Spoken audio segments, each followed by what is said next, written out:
Сегодняшний день он пусть будет полезным и для здоровья, и для познания нашей местности. Добрый путь!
Проехали 5,5 километров, я так поняла. И проехали те места, где есть противотанковые рвы.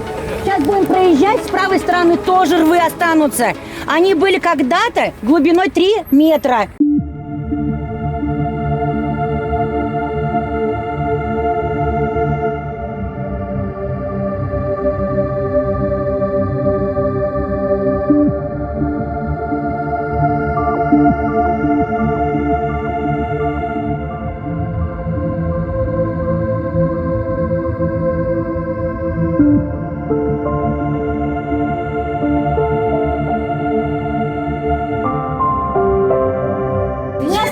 Преклоняюсь перед вами, что вы действительно приближали нашу большую победу. Спасибо вам большое.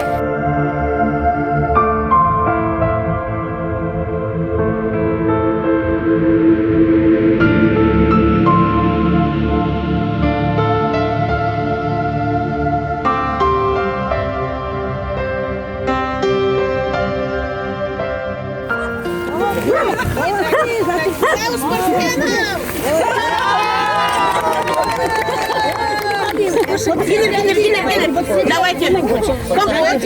Так, что ли у вас? Сливы добор у нас. Все есть. Камень живический. Кто хочет пить? Я. Давай. А что же, давай.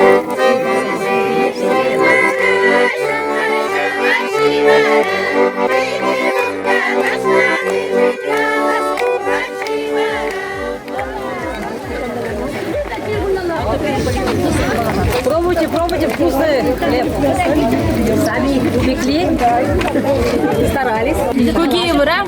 Чидутлар босусет. Старались, да? Кусирин арбуз. Пиди дукла. Изир üsttedir, İsveç'dir. Şuk. Тутла. Тупла.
Как вам сегодняшний велопробег? Велопробег очень понравился. Это очень нужно для молодежи, для детей. Это патриотическая тема. Это сохранение истории наших предков. И тут еще говорили, что без прошлого нету будущего.